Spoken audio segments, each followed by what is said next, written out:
You're listening to the Everyone But Us podcast, straight from the heart of London. Quickly, let's just go through all your releases quickly, man. So you had the 2 demos. Yeah, the demo, then the live thing, then the Urban Legends. Urban Legends, yeah. Then you had one of my favourite, the South. Well, the South I was Bound going to split. say that's actually one of my favourites as well, just because it was like a South London thing. I really love any opportunity to big up bands that we play with. That Cartel and are Diction fucking stuff, boys. and it was you get me incredible, so, man. That's iconic, that CD. Again, I'm lucky I can say this is fucking hand on heart. They're fucking amazing bands. You get me? Yeah. That had what? Fuck BTP on it. Yeah, and that's also when I feel we kind of went for it a bit with the style and kind of went a bit out there. It's got like, I think we played like two songs of that these days as well. We still play Throw Us Far, still play Remorseless. You get me? Yeah, that's when we kind of went for a bit with the style and like, you know, not anything goes, but you know, start thinking a little bit outside the box with riffs and shit like that. So plus you got Cartel, which is, I love Cartel, man. It's fucking so original. Cartel's hard, and the Diction shit on there was really hard. Yeah, exactly. No, I love that release. I love the whole kind of aesthetic as well, the inlay, how it all looks, man. That's one of my favourites, definitely. Cool. And then you had Raising the Bar. Raising the Bar, which is 2005, classic, man. I think. Yeah. That had you carry on. That had Rima Box, Choke, LBU's Army. Lewis, what was you saying? Yeah, that's another album like after what's it called? Urban Legends, with some classic fucking tunes on there, man. They've got some fan favourites on there. But I just noticed you said read my box. I don't want to go nowhere near your fucking box, man. Then you had 900. Yeah, you're kind of skipping through like years and years and years of shit. Do you know what? But that's cool. I think last time I sat down, I tried to think of something to say about the albums, but you know, we just sat there and wrote them. You know what I mean? We were working at writing them and we wrote them. No, the reason is because last time we done the podcast, I think I tried to dissect everything, and I was saying to these guys, maybe I went a little bit too deep for the podcast. Yeah. But if you want to say anything regarding these albums, I've got something. Bang them out. I've got something to say. Let's go back a little bit. Go back to Raising the Bar. Yeah, because that's when Chris joined. Big up Chris Diction. Chris joined on Southbound. Lewis. Oh, okay. Lewis. Yeah. You got told. Too fucking shame, man. Yeah, go on. What you to say? Big up Chris. Let's talk about Chris Diction. Yeah. Well, Chris part of the band for a long fucking time. What, 2003 till 2015 or something like that. Yeah, I can't remember how we got fucking. Hey, I'm gonna drop another venue. You lot, the fucking Swan. Oh shit! Going back to. And we've talked about the Swan on this podcast before. Yeah, we have. Yeah. Stories from the Swan, man. My God, which is now your time, I guess. Which is now Dynamo Pizza. Domino's Dynamo. What the fuck am I talking? Dynamo the Magician. Get a free magic trick. Domino's. Jeez, yeah, that's a classic era in London hardcore right there. My God, so that comes from that. We've mentioned that on this podcast. That's where we done the release show for Urban Legends. You found out. I don't want to take this off in different directions. No, go for it. Found out my fucking boy unfortunately died, so that was a bit of a marred. Yeah. That's a bit of a marred release show. So rest in peace, Vizzo. But I'm not going to go too deep on that. It's just part of the history of this kind of shit. But yes, around that time we had like Diction playing there as well. How did the Chris Diction? How did it happen? Well, I'm getting onto that. I think we just asked him and he said yes. You know, and like some deep thing. What made you? So all these years you went one guitars and then you decided you wanted two. I can't remember. We just wanted a fucking heavier sound. I think there's no more to it than that kind of. Mate, it was like my feedback. We need someone else. We need more feedback. I don't think there's any more of a deep decision than that. And we asked him and he could do it. You get me? I really think so. And then we just started practicing together and started writing together. So that's gone back to the Music City New Cross days where we started writing the tunes that would be on Southbound. Yeah. Did Chris Diction put a lot to the writing process? Did he write a lot of stuff, or did he mainly? I remember, not as much as on the albums. I'm totally going from memory. Chris might say otherwise, but I'm not a musician. I can't play a fucking note. So Chris is sitting there listening to this brewing now. What? I think the whole of 900. I can't remember. I definitely remember Chris contributing a lot to the 2 full lengths, but maybe shit might have even been written. Or I think Fuck BTP was definitely written before that because we were playing it for a couple of years before we recorded it. Did he just in general? Did he help write songs? Oh yeah, definitely, man. Yeah, the more people you've got looking at shit and thinking about shit, the more influences you've got. Because I'm a narrow-minded fuck. I never listen to like punk and hardcore and shit like that. But you know, Chris listened to all kinds of stuff. Same with Matty. So. You know what? Can I quickly say? See, just heard that. He doesn't. Do you play any instruments, Tom? Nah, not at all. I wish send me back 20 years. I wish I fucking had. But at the same time, you can still offer input to what you want to sound in terms of. Of course you can. Yeah, and I think it's a good thing. And so, any young bands or bands that are doing it, like you should allow people to come into the process and not just be like, "Oh, you don't play anything, so." fuck your opinion, or oh, you just play the drums, so you don't know how that bit's gonna go. So it's a collective You thing. might be better off not playing an instrument. You come with a perspective of someone that doesn't do that. You know what I mean? Exactly that, mate. Exactly. And people shouldn't get butthurt because someone's saying, oh, like, why don't you play this a little bit different? Trust me, that's what I'm. Yeah. The more ears, the better. The more people criticise something, the better. The more people Exactly, make like it into it's something just better positive criticism. It's than not it like, could be. I don't want you to play that. It's fucking saying shit. You just trying to find another way of saying like, dude, it doesn't sound as good as it should be. Maybe try it something like this. And if it doesn't work, then you try something different. That's what I want to say. Sorry. In regards to Chris Diction, if anybody wants to hear what his writing ability, Hellbent Die Hard. Oh yeah, shit, yeah. Go Have a listen to that shit, right? Listen to the riffs on that, and then you know about Chris. That's what I'm all about, man. Hardcore. I love fucking originality. I love, way out there shit like that, man. I'll keep meaning to dig that out because I've listened to it for a couple of years, man. That shit kills. That shit's hard, man. Fucking hell, this is a hardcore concept album. Go check it out on Ruction, man. Jeez, yeah, Hellbent Die Hard, man. Fuck me. Banging band. So you 900. What we saying? And I'm going to talk about this a bit later on, but then most recently, We Won't Change you released. I'll go back to We Won't Change, and if you guys want to mention... All right, so what's your favourite release? Out of all them, what's the one you look at and go, I'm so proud of this? I would probably say 900 or Southbound. Southbound just for the kind of overall, like I say, the aesthetic, the fact that it's with two South London bands, who are tight. We've played a lot of shows with at the time, still people I hang out with to this day, you get me? And 900, I think there's a lot of Chris influence on 900, you know what I mean? A lot of the riffing particularly. But that's just my preference. It's a shame we didn't play enough of 900 because Chris, when was 900? That was 2011. Chris left the band a couple of years after that, so didn't really get a chance to give those songs that much of... as much of a chance, but that's how things happen. For real, man. So I mean, we spoke about Chris. Let's go back a bit, and your first second guitarist you said was Andrew. Yeah. Back in the very early days, you had Andrew on guitar. Yeah, he wrote some. He helped out writing "Take It Like It Is." We still play that. That's one of the really early songs we do. "Take It Like It Is." I think he might have worked on a couple that don't play these days. Oh shit! Oh wow! Yeah. One of my favourite Ninebar songs that you don't play no more. Man, I wish you still played that tune. Yeah, it's a hard tune, man. That is the end of. It's on the live tracks on it at the end. Yeah. That was your biggest tune back then. Yeah. I remember those days. Yeah. Do you remember amazing videos from those days, man? Do you remember the house party we done together? Was you there, KD and Ninebar, and we played in the basement? Yeah, that's all on YouTube somewhere, man. Yeah. Yeah. So years ago, whose house was that? Was that Andrew and Anna's house in Beckton or somewhere or other like that? All right, so this is getting a bit weird. Anna was Pierre's ex from years ago. They obviously broke up. She started playing bass for Ninebar. Yeah. She could not play bass. She could not play bass at all. Yep. She used to go on stage and be like, dung, dung, dung, and then she'd be tuning up while you guys are playing. But shout out to Anna. She ended up dating Andrew. Yeah. Who was the first guitarist from Ninebar. Yeah. They had a house together. Yeah, I remember that house, yeah. Then someone's idea, they had a basement, and someone had the idea to put a show in the basement. It wasn't really a show, it was just us having a beer and a couple of amps. Calling it a show is generous, yeah. Yeah. And then it's on YouTube, man, and I remember something happened. We were playing downstairs and the brick went through the window. Something happened. Do you remember that? Something happened. I don't think I was even there, man. Oh, no, you wasn't there. You wasn't there. So I'm telling a story that he won't remember because he weren't there. But basically, we done a show with Ninebar and someone threw a brick through the window because we was making too much noise, man. Didn't even know that. Was Anna your first? Shout out to Anna. I haven't spoken to Anna in years. Let me go through the members. Go for it, yeah. Another list here. We had Anna and Andrew. There was the Anna and Andrew years. What's that? 97, 98 kind of thing. And then we had, on that 1999 bar, round about that time, we had Dave from Reading. Oh, Dave.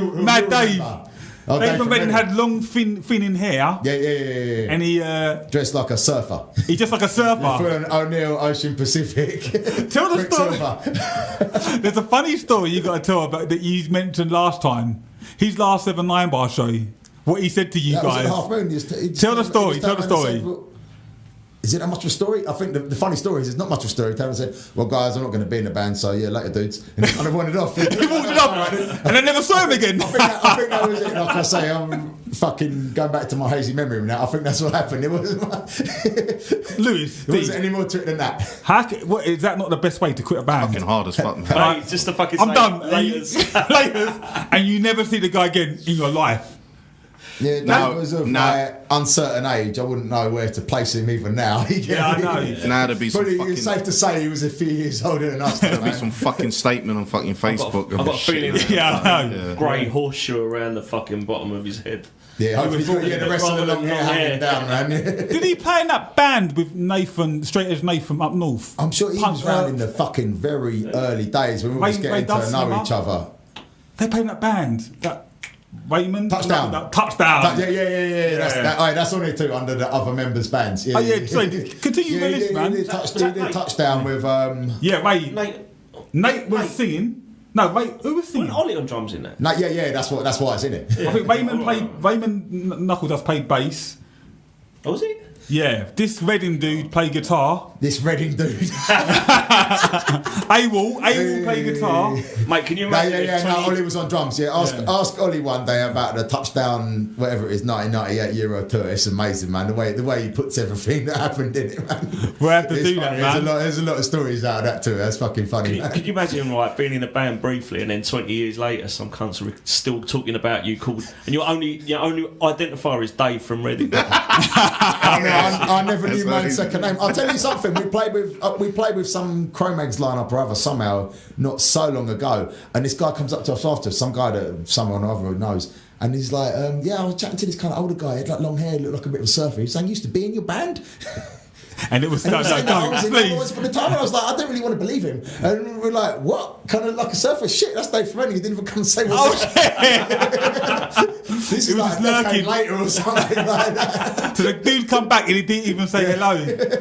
So maybe he was well into Cro-Mags, and we played with some Scab Cro-Mags lineup or something or other with John Joseph on vocals. He was there hanging around at the bar or something.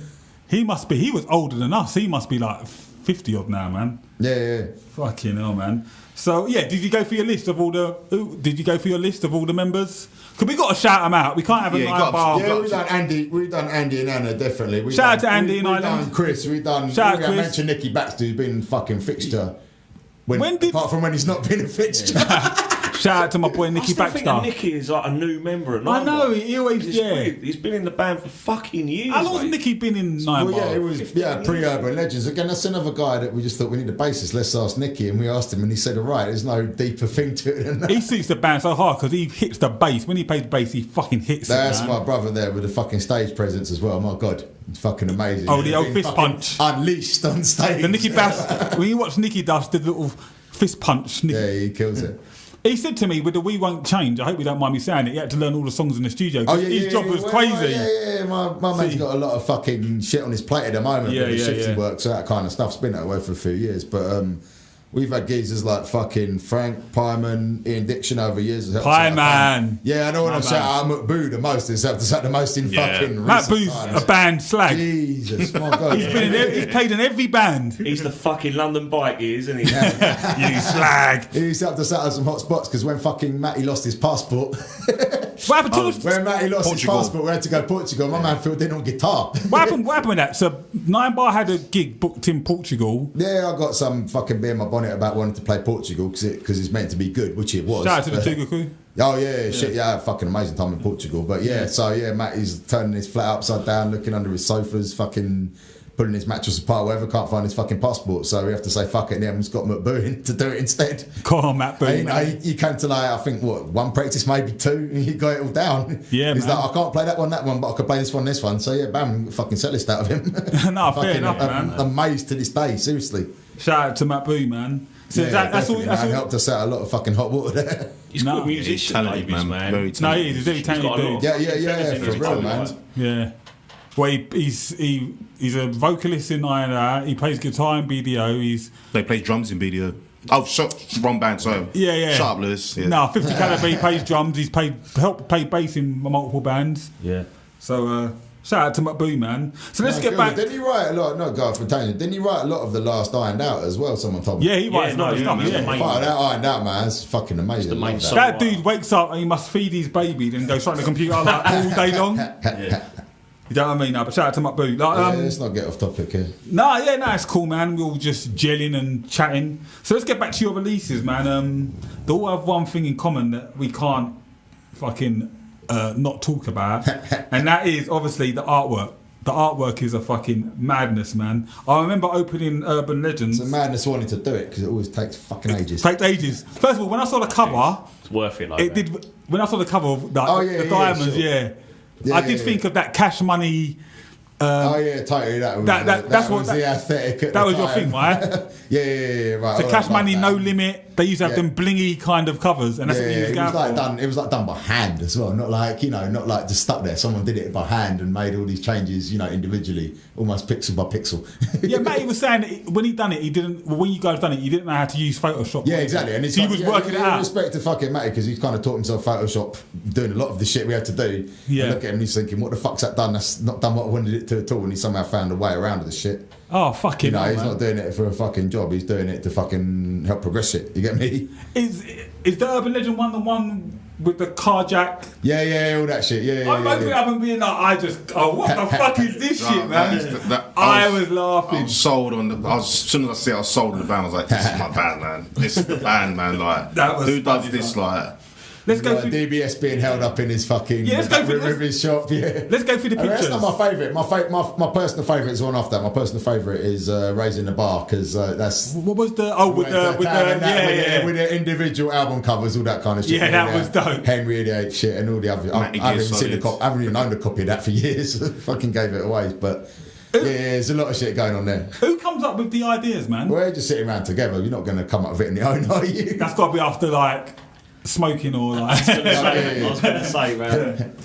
I mean, my favourite reaction because we've done. I mean, yeah, my personal favourite is Raising the Bar just because of all the individual covers. Everyone got to go off and do their own shit.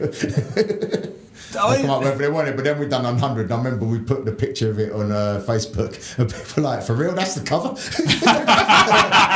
It still cracks me up now. that covers fucking jokes, man. Whether it was it's 10 years fucking later. so mind blowing. It's like no one's expecting him. I was like, what the fuck, like. No, but have you put That's this? a labour of love as well. All that shit took fucking ages to do. And just when you think you've done it, everyone's head turns a different colour from their body. Like, fuck, back to the drawing board. Oh, you got. Oh man, I could imagine. Go on, Yeah. sorry, Lewis. No, but at the same time, it just shows that the band, like, as much as they do their serious thing, they also don't take themselves too seriously. Well, I wanted But to say people that as watch well that shit because and that's take what it fucking seriously, that's what Josh came in with one of the last podcasts you lot done, man. That's why we gelled so well with all those dudes from Baltimore, from other places as well. We're doing this seriously, but we ain't taking ourselves seriously. You get me? Yeah. We hit it nail on the head with that one, did our fucking Josh. So yeah. I say a few other people that we meet from around the fucking globe, you get me? We're taking it seriously, not taking ourselves seriously. Seriously. But the funny thing is, people will watch that of you jacking a car and be like, "Oh, look at these guys thinking they're tough." There's that little Okay. 20% that literally thinks it's real. Have you Yeah, seen the it's comments for Read ridiculous. These Box? Yeah, I'm gonna yeah. go there. Hold Yeah. it off. I'm gonna go there, man. I'm gonna Well, go I'm sure there. he's got it on his little. Yeah, fucking list we're there. gonna hit that. Don't you worry, Oh, Steve. shit, you know what? What was I Let me gonna say? While Steve's looking for his phone, I'm just Hey, gonna. can we break? We're gonna take a break. We'll be right back. Everyone but us. Straight from the heart of London. All right, yeah. So Tom, man, Raising the Bar. It gave birth to the fans' favourite.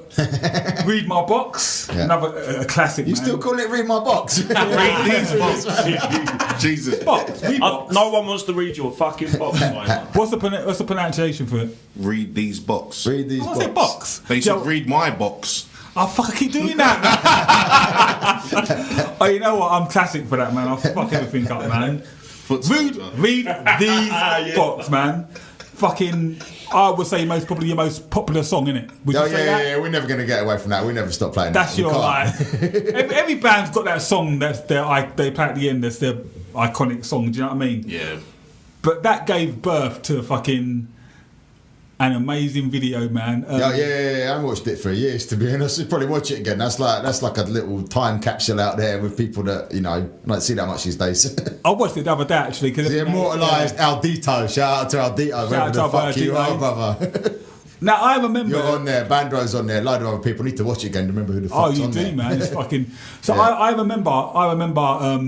getting a phone call from Matt, I think Matty, and Matty was like, yeah, we're doing a video. This is a location. I think we all met at Vauxhall Station. Yeah. The way I remember it is that everyone met at Vauxhall Station. Like, you know, this is back. I've probably never been on the internet in 2006. Yeah, so I left Matty to organise all the fucking getting people together. I remember we were sitting in Sainsbury's car park, and I see this big fucking crocodile of people coming. I was like, oh fuck! Oh shit, it's going down, man. They actually toned up today, So yeah, we wanted to do it in Nine Elms Market, which is right behind Vauxhall Sainsbury's, which is like a massive fucking complex. It's there's like a fucking Sunday market, and there's like flower stalls, vegetables, all that kind of shit. I know the place. So yeah, we just all ignorantly wandered in there on, you know, I don't know, Thursday night or some shit at 8:30 in the evening. And then, you know, kind of getting ready to film, and all security come like, what the fuck you doing? All these 50 people standing here. So yeah, 10 minutes later, we're out on our fucking asses. And we just wander in the film. So you walk down that, what's that road fucking called? Anyway, it's that one long road that probably goes all the way down to Clapham, and we think we took a little right turn and ended up in Battersea. It's not that far from Battersea Power Station, and we found that little bit under the bridge. And that's where it got filmed. So it just happened organically, that location, didn't it? Yeah. What happened by the first location, us getting kicked the fuck out of it. So. Fucking hell, man. I remember. Yeah, we had to scout for it. I remember because I thought, like, oh, we're going to do a video. It's going to be one of Matty's friends with a little camcorder thing, and it's going to be like a little homemade video. And I think that's the first time. No, it wasn't the first time. I knew Khalid. Shout out to Khalid, done a lot of videos for TRC. Yeah, sure, he's done what? He's done at least a couple for KD, hasn't he? He played in a band called Messenger. That was really good. I think. Did he?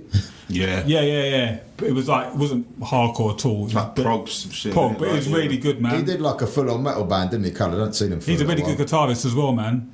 But I remember, good lad. But yeah, I remember we chatted for like maybe the best part of a year, because he was in film school, I think. We chatted for the best part of a year about, I'll make you lot my projects, I'll do this, blah blah blah. We'll do that, and we're like, we'll do this, blah blah blah. Have another beer, blah blah blah blah. And then suddenly it's like, I've got a month to do it, and so we get our fucking skates on then. I couldn't believe it. So it was born out of necessity, not like you got to remember any other reason. This was pre YouTube, wasn't it? I think it was around about YouTube times. Just on the brink, was it? Okay. Something like that. I wouldn't really know back in those days. But so we did that. We found that, luckily, we found that little bit in Battersea, and luckily it was very fucking quiet in that area. Because I remember they were filming it, the shot where everyone's under the bridge and some people on the, the kind of, whatever you call it, the pathway, some people are in the street. And once in a while, everyone had to stop while a fucking little bus drove past, or a car drove past. Yeah, people were just looking like, what the fuck are these people doing, man? I'd love to go back and be a fly on the wall for that shit. So yeah, we done that. Luckily, out of nowhere, fucking guerrilla filming style. No one fucking turned up and told us to fuck off. So we done that, and that was cool. Then went back to Nine Elms Market with permission and got in the location. It was quite simple, really. It's what we should have done the first time around. You done it over 2 days. I was only it was like you make the first day, like a Wednesday and a Sunday or something or other like that. So yeah, between the 2 days, I think fucking we were just chatting about Sheep when we were off air. I think Sheep was involved in it somehow. I think he did the lighting or something like that. I remember he had a generator there. So yeah, we did it in that alley in Nine Elms Market, and we did it on that side street in Battersea, which is it's 2 minutes from Battersea Power Station. I remember the first time I actually watched that video, because that video, we recorded it, and I swear to God, it was like a year before I saw it. It was so long, man. I can't remember at all the process of doing it. I remember it was fun to do, but like I say, my man had to do it for his college project. You get me? That's why we had access to what we had access to, and that's so nice. When I watched it, I couldn't believe how fucking good it was, man. Yeah, exactly. It's like a proper video, and my favourite part of it is the opening scene where you got the fence, and then you got like Skinny and Ollie with their the grills in. Oh yeah, with the gold teeth. Yeah. What about you guys, Stephen Lewis, man? What's your favourite part of that video, man? Barry with the glass. Oh, that's a strong selection right there, bruv. Yeah. I'm just looking for the YouTube comments. I think let's talk about my favourite part of the video. So or we could just say my favourite part is Aldito. Full stop. Yeah, again, man. But on the video's on YouTube, if you haven't seen it, I know a lot of people that listen to this have, and it's by Ninebar, and it's Read These Box. Yeah, he did it, third time lucky. I didn't say these. And there's basically, when the video came out, there was a bunch of comments on there from people that obviously weren't from the hardcore scene or just didn't understand this culture, and they took it so literally. And Steve is looking at his phone, cracking up. So what do you want to say, Steve? Man, some of the fucking the hating comments are the fucking best, man. I've got one there, and it says, do you want to say one? A geezer called Body Cage. Yeah. Has written, "This is fag nut music. Drink a pint of shit, dick nose." That's fucking inventive, man. Really inventive. It's a fair play to you there, bruv. He's left 3 comments saying the same kind of shit in different ways. He must proper hate you lot, man. It's amazing. I've got one here that says LBU stands for London Bummers United. Thank you to you. You got another one there, Steve? There's like one geezer who's just like going into some massive internet debate. Fucking, it's boring though. This one's quite funny. It says, "This is the weirdest thing someone has ever said on the internet. ... But I like it."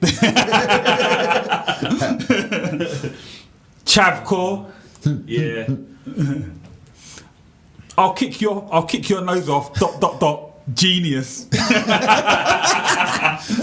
comments are You could amazing. do a whole fucking show based on this, to be honest. Someone called fucking Luigi's on it as well. jump Oh, it?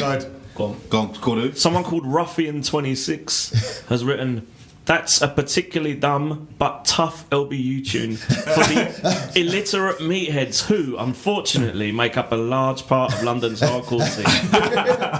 When I saw this, I realised why I no longer bother with UK hardcore shows." Here.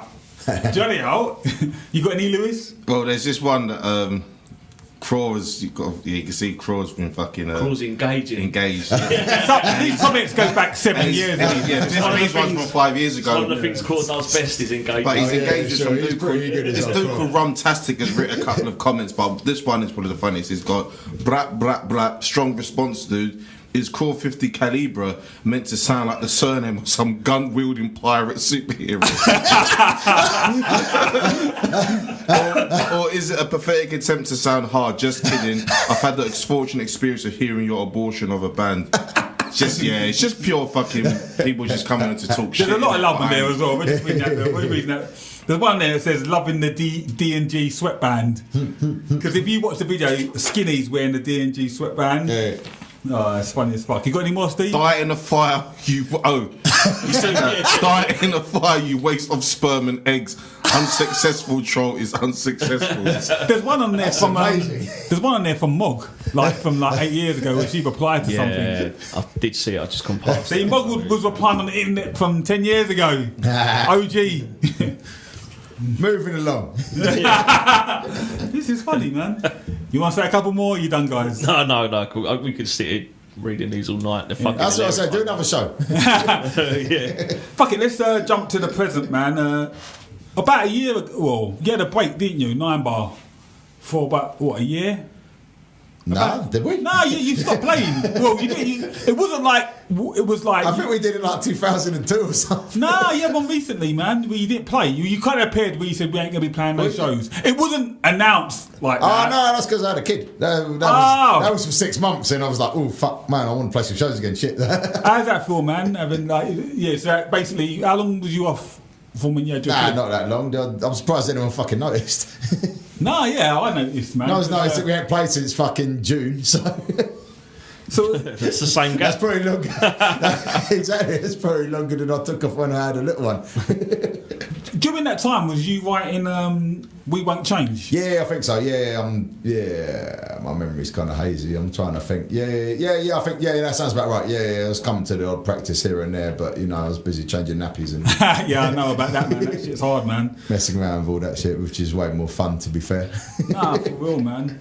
Let's talk about "We Won't Change." Like, you guys just dropped that shit out. I knew you was recording, but I think one day I must have turned on Facebook and it was just on Bandcamp. Yeah. There was no promo.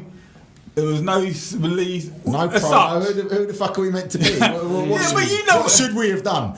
Well, should we have flyed it? Should we have had a street It was. team? It was just like, have this. Yeah. It was like, when they throw the yellow advertise, the yellow pages on your doorstep. It was Which is, I mean, I'm not saying that's wrong. I'm just saying people will Coming say... back to promo for all the other records.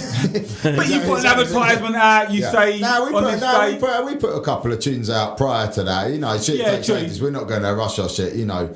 Take Prowler as a prime example of London hardcore. They come out with something every 9 years. Every 9 years. You know what I mean? We're not that different ourselves. You get me? Nah, for real, man. Standard 9-year London cycle. Exactly. London hardcore cycle.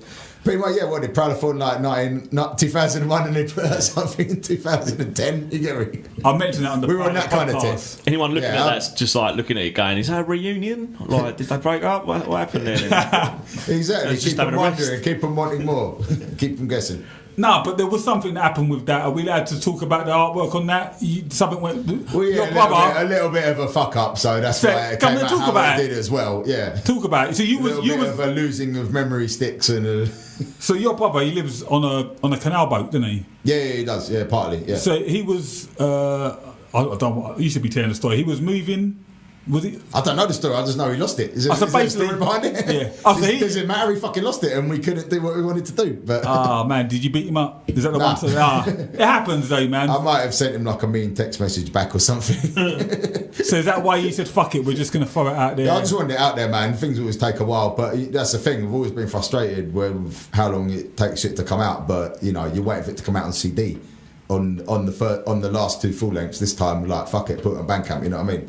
You know, shit should be out there. You get me? I don't want to make people wait for it. I don't want to make people pay for it. You get me? Just put it out there. Yeah, people to enjoy it. Seriously. That artwork's going to turn up. It's just going to wash up on the bank of the Thames or something. Yeah, I know. Some kid's going to take that memory stick home and just look at it, just stare at it and go, "What the fuck am I looking at?" The funny thing about that is the artwork with that.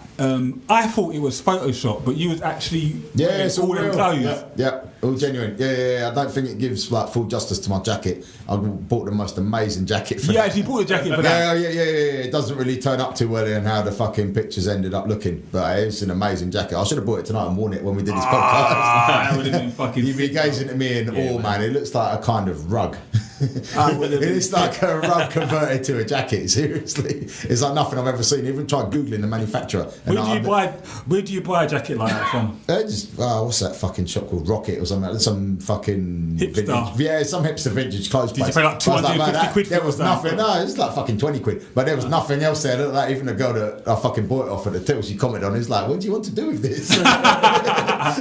Oh, fucking hell, man. And there was some other story regarding was it the table or something in his room with something? Oh yeah. Can you explain that again? That table that's in it as well. Because my brother, he works for like an auctioneer, so they've got, and that was in the warehouse. He's got access to it. I don't know if I should be saying this on podcast, but the likelihood of anyone employs him hearing it, I guess, is pretty low.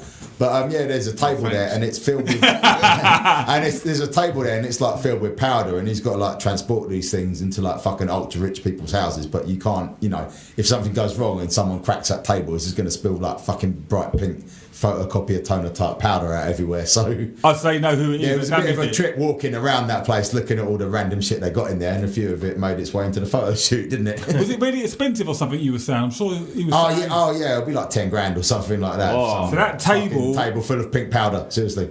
10 grand, man. I'm joking, I'm making up a figure out Oh, of it. You know what I yeah. mean? But I'll ask Ollie, he'll tell you about transporting it into someone's ultra rich house and Where, how much of a hassle it is. Ultra rich people, even if it looks fucking shit.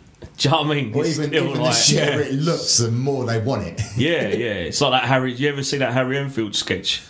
I saw you I saw coming. you shop. coming. Now, I live 2 doors down from a shop like that, seriously. I've never seen it. He just sells. Mate, you know that story. I would have charged you 20 quid, but I saw you coming. Yeah. That'd be 500 quid, please. Fucking, you ever see that story a few years back? That shop in Stoke Newington that was selling sticks for fucking 18 quid.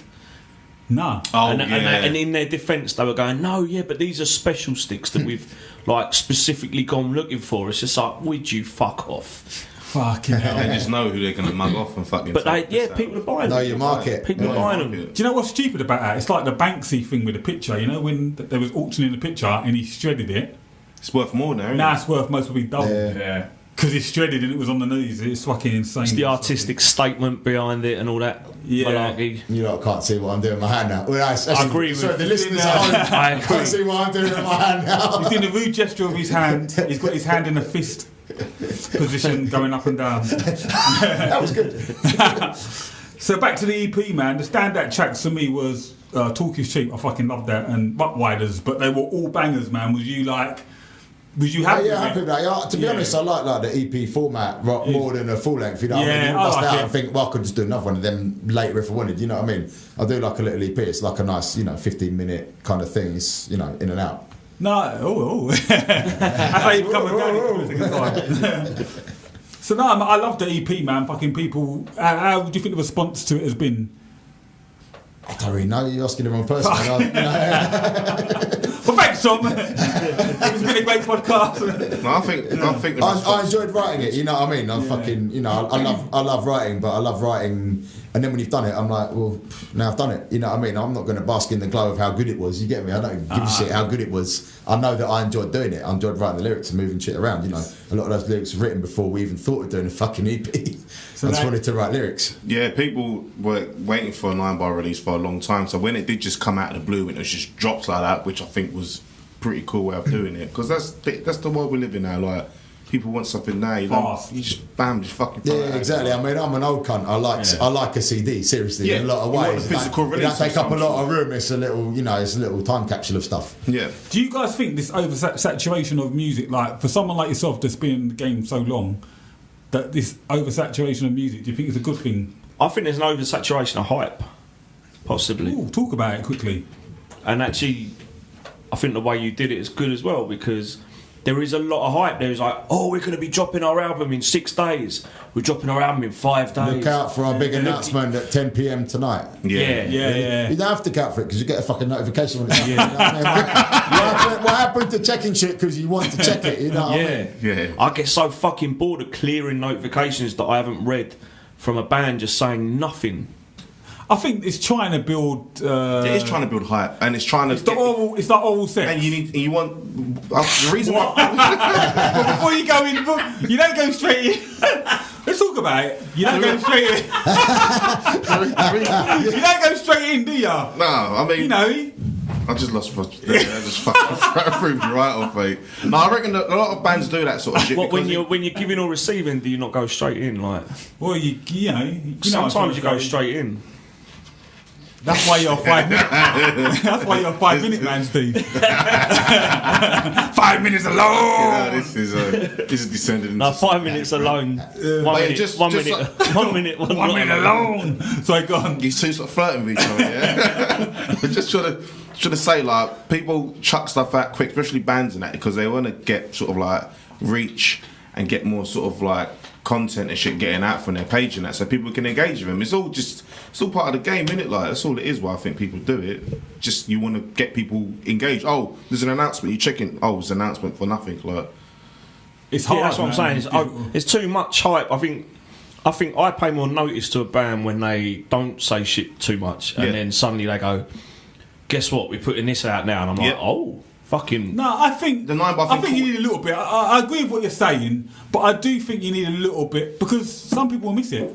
The internet is so fast. People will catch up. You post your shit. Oh yeah, sure, shit can get missed. Yeah, you need to give people a chance. That you just don't want to overdo it. So yeah, horses for courses, maybe. Yeah, it's a fine line to walk between fucking going on about your shit or not saying anything about it. Yeah, we don't want to be those mysterious fuckers that never say shit. And then, I mean, Ninebar can do it because you're Ninebar, you're an established band, but maybe you're a new band. Honestly, I wish people would go back to, like, actually, fucking.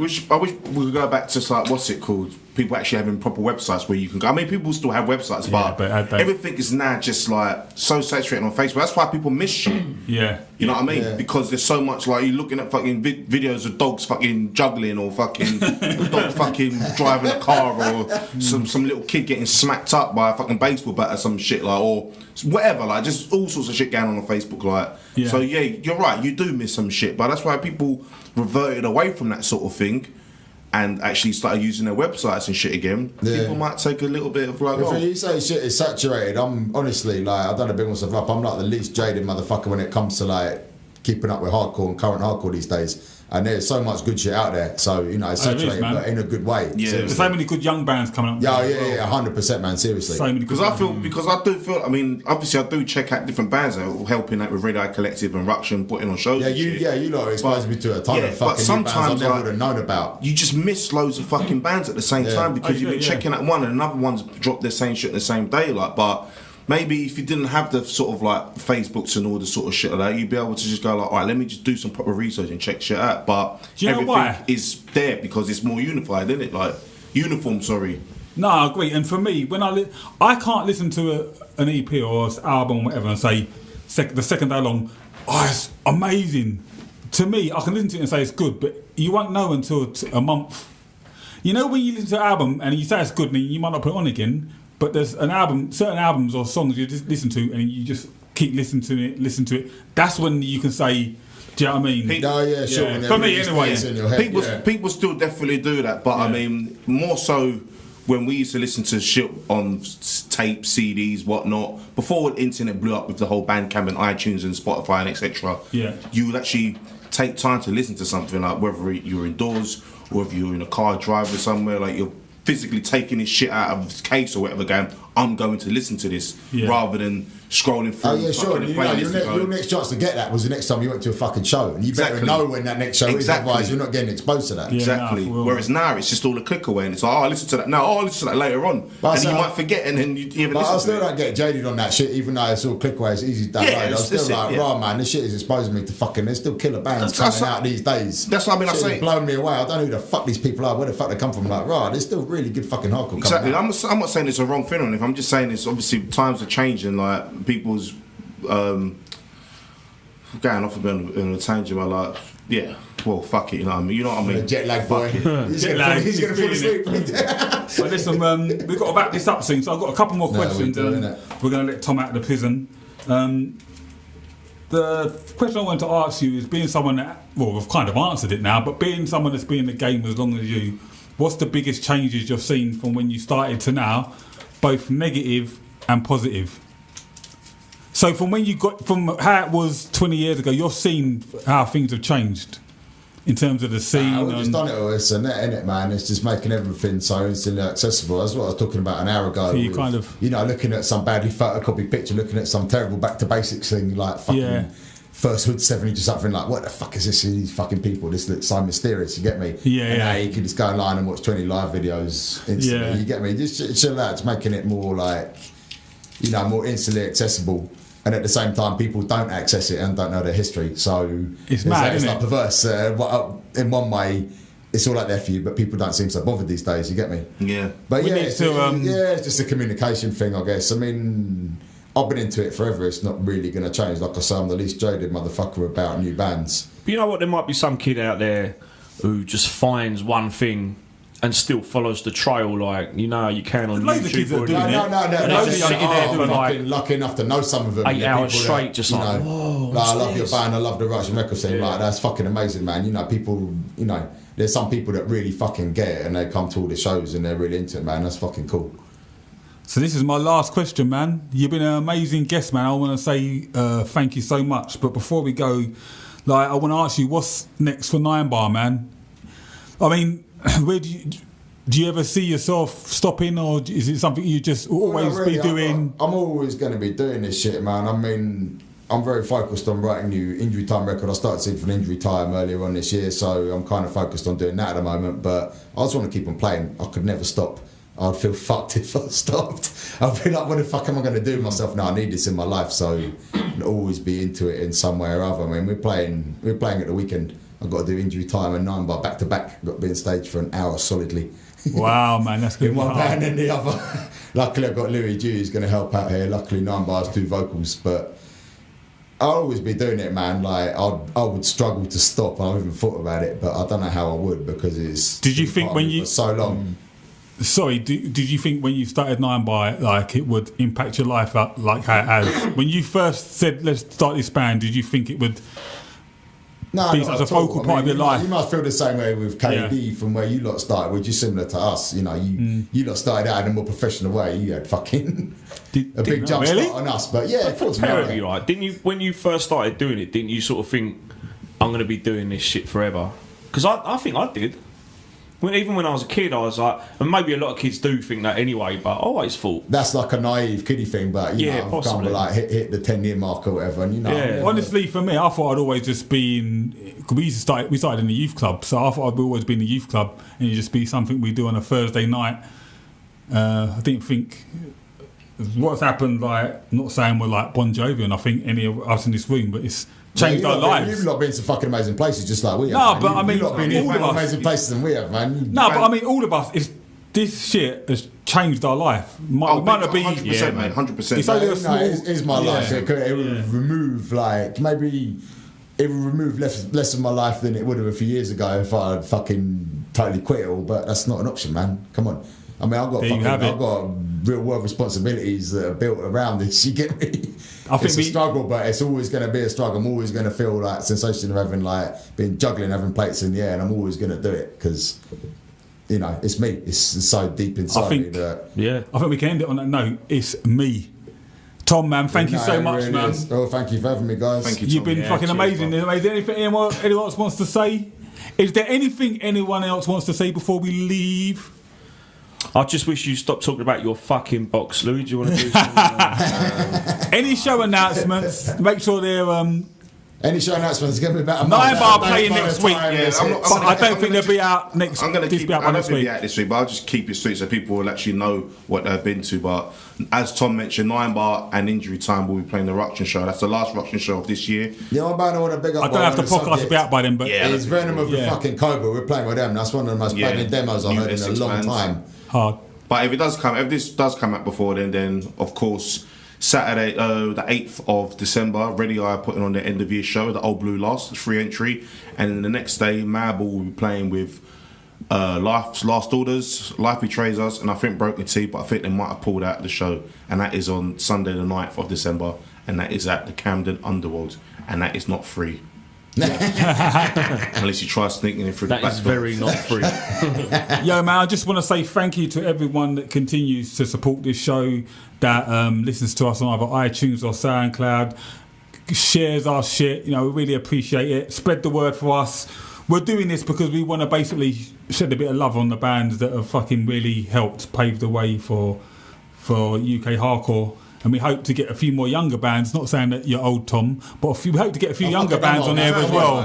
We want to get some younger bands on there. You know what I mean? We want to cover everything, man. And don't be shy to sort of like, when we post stuff up, if you want to add something like, maybe we should talk about this, or if you have any ideas of who we should interview next, or if there's anything that you want us to cover, like, don't be shy. Put your comment down or message us privately, and then we'll try and fit it into one of our Lewis loves them shows. DMs. He loves the dick pics as well. Hey, man, you're lucky I'm fucking jet lagged. I think we should end this, man. But I was going to say one more thing. Yeah, we've got a special. Our next podcast will be episode number 10. It's going to be a special one to look out for. It'll be an end of year review of everything. So thank you very much, and good night from me. Good night from me, John boy. And good night from them. Respect. You're listening to the Everyone But Us podcast, straight from the heart of London.